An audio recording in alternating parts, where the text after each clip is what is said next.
Happy Howdy Friday, everybody. Peaceniks, hello, my peaceful people, and welcome to Peace Home Studio. I'm here today with my co-hosts on their co-host couch. Yeah, I totally went there.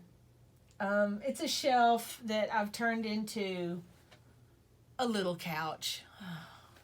I can't stop. Okay. So here are our co-hosts. Of course, Raggy Jane was finished already last week, but this girl is finished because I couldn't add any more stuff onto her. Remember how I was so excited about piling more stuff? Sometimes it's just finished. It's finished. Remember, she had too much that machine crochet doily stuff that was around her neck. I thought it was a great idea, but in the end, I had to break down and take it off of there. Just put some regular lace on there, remove those big buttons out of the way. Much more simple look, and you know, again, the little hidden treasures, the vintage fabrics, the sweet little bits here and there. That's what we like. Quality, kind of that underlying quality, and that's what I like to put in my little friends here. So her hair turned out nicely. She's got her one button still in the back. I took the buttons off of the patches. I'm very happy with the way she looked, but I was really thinking maybe if I have this incredible need to pile more stuff on my little friends here, why don't I just make them accessories? Accessories. I thought like a little bag or a smaller doll that could be her doll. Everything that you add to these, and this is kind of, I think the reason I do this is because it gives them a little story. Remember when I was telling you about the shoes, the little tiny shoes on the feet of the little dolls that I make? I have a thing about that because in that particular one, I think I said something about, oh, you know, it's like it's got little plans, you know, it's going somewhere later, you know, it has their little shoes on, ready to go. Every little piece that you put on a doll, that I put on a doll, I like being there because it will tell you something about the doll's personality. I mean, yeah, it's a doll. It doesn't have a personality, but to a child or to someone who loves it at any age, there's a story. A story makes things more interesting. We like stories. Humans like stories. We like to hear stories. We like to tell stories. We like to detect stories. And everything that we carry on us, the way we look, the way we act, the people we hang around with, tell a story about who we are. And makes us either appealing or not so much to another person. The same thing is true with a doll. If she's got little accessories, little things that go with her, if she's got a certain look on her face, to me, faces are a big deal on a doll because I like to give them a quirky little look, something that's a little different than just the mainstream mass-produced things that we all grew up getting when we were kids. We didn't have a lot of homemade things, or my generation didn't. Well, I guess I had probably more than most because I had a lot of stitchers and makers in my family. But it tells something about you when you have like the community of menders on Instagram, people who love to mend clothing.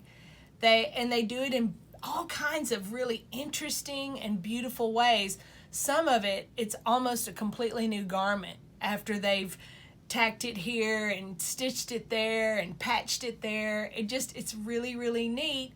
It tells something about the person by the fabrics and the things they use, and the fact that they just love to reuse old fabric and walk around wearing it. Oh, I'm just as bad. I love that. It gives you more of a personal identity than just, you know, a drone going down the street dressed in Target clothes. Man, I like diversity. I like different things. I like things that tell a story. So we've got these two girls. If I give them a little shawl if I give one a little bag, some personal belongings, a little book, some flowers, a little bow on their shoes, it just tells the viewer, I guess, the observer, that there's a story going on there, right down to their little shoes. And so I thought, okay, first I started thinking I'll make her a little shoulder bag. And what better way to make a homespun look shoulder bag than to use quilting squares as the embellishment on the bag or the bag itself. So I went to my quilting books. I have so many quilting books. I really thought I was going to be a quilter there for a minute, and I could be a great quilter, but I need more challenge than just, and it is challenging. Oh, some of the quilting I've seen is outrageous. It looks like a photograph out of little shards of fabric. I'm amazed at what some people can do with fabric. But I'm talking about your day-to-day quilting. They're wonderful, they're heirloom things, but I want something with a face. I know. Who knows what shapes us into the people we are? Who knows? But I have these great quilting books, and I was looking through them for some ideas for something precious, and I found it, of course. Here's a quilting block applique of a little heart. And it looks very homespun, homey country, red and blue with the little stars. It's pretty sweet. But this is the one that really got my brain into gear. It's a little kitty.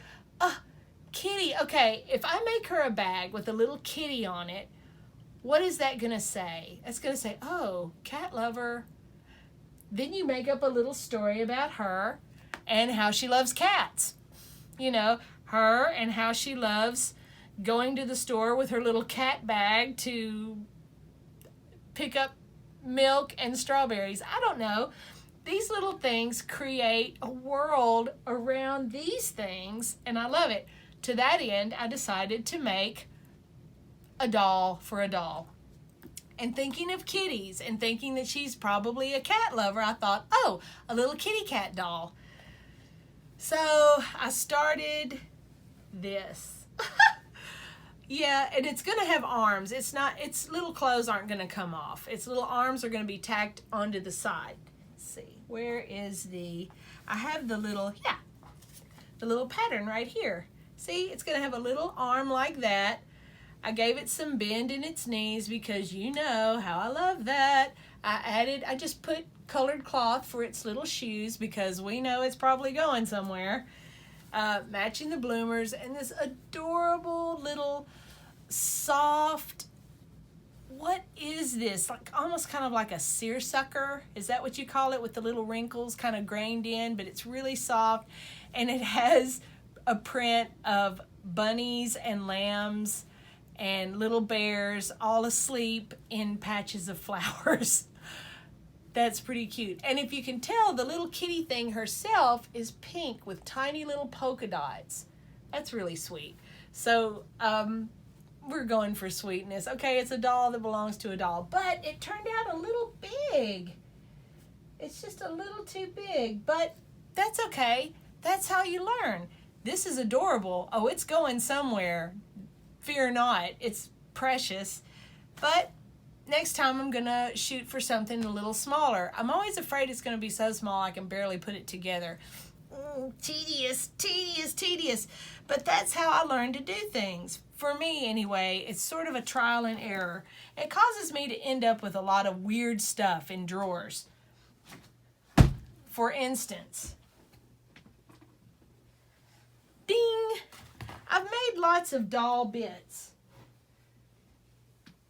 because I'll work on something and it'll look good, but in the end, it's just not right. Just like these, I kept trying to put things on them, and at some point, you realize it's not that what I'm doing doesn't work. It's that none of it works. It's over. It doesn't look right. And you have to just sort of put it away and start over in some areas, or stop putting stuff on there because it's done.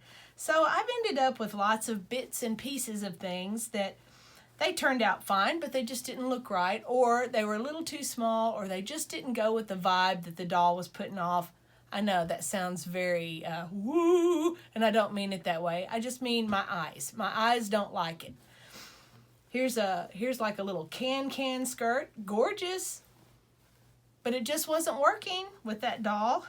Let's see. Here's a shirt that just, for some reason, and I can't remember why, look, I didn't finish it, but I went ahead and kept it because it might work for something else. And I've had that happen before.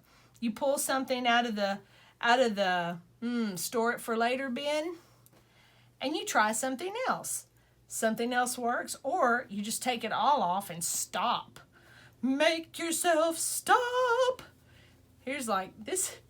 I've had this my whole life. This actually probably belonged to a human baby, and it came to me, oh, here, you threw it to the little kid in the room who can scurry off with it to their weird, playroom. You never see it again. Well, here it is, showed up in my sewing room. Here's some pink bloomers. They just weren't working for that doll, so off they went.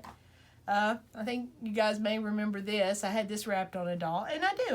I'll pull them out and put them on a different doll sometimes. Here's a little, I don't know, like a little gown thing or something. I've made it in the last couple of years, but for the life of me, I can't remember why. Oh, and I also have pieces of dolls. I was making a doll, and these legs look great, but I wanted different fabric, so those legs went away. Here's a head. Here's a head. Here's a head. Oh, here's an arm. It's actually very cute. It's got 5 fingers. Look at that. And here's a Raggedy that got put to the side. I don't know. She kind of reminds me of a gingerbread man. I don't know. It's very cute. It'll get finished at some time. And I say that to comfort you, Kathy, out there. I want you to know I have not forgotten about our friend. Our friend will get what our friend needs at the appropriate time. I'm really glad you sent this to me. Every time I look at it, I smile. But I think my big accomplishment for the week, and this is what I'll close with, Andy. Oh, look at him. He looks great. Remember, he had this on when I was taking him all apart and fixing him. And this is the sailor suit he came in from the Knickerbocker Toy Company. His little sailor hat, long gone. I'm sure I snipped it off right away because I didn't like that kind of thing when I was a kid. It's like, oh, I can't take it off and put it on. I don't like that. And then who knows where it ended up. But I made him a much more homey, loose-fitting, soft sailor suit, sort of. This fabric here matches Rags's one of Rag's dresses. I've got mismatched buttons, but they're shiny and cool all over him. The ones in the back match, they're a little kind of crazy. I may have to move a few of them and reset them. But overall, much better. Oh, and there's his little sailor hat. I just love it. I love it because it makes him look like a little dude. But he looks great. He looks like Raggedy Andy should look. He seems happier, doesn't he? I don't know. But that got done this week. I'm kind of sweeping up the loose ends, getting ready for the next phase in Peace Home Studio. I can't wait. I'm so excited. Guys, get out and try something new. That is your homework for the week. Something that you kind of put off, something that you're a little afraid of. That's me. I'm terrified of everything all the time, but when has that ever stopped me? Have a great week. Please don't forget to subscribe, and I'll see you next week, guys. Have a good weekend.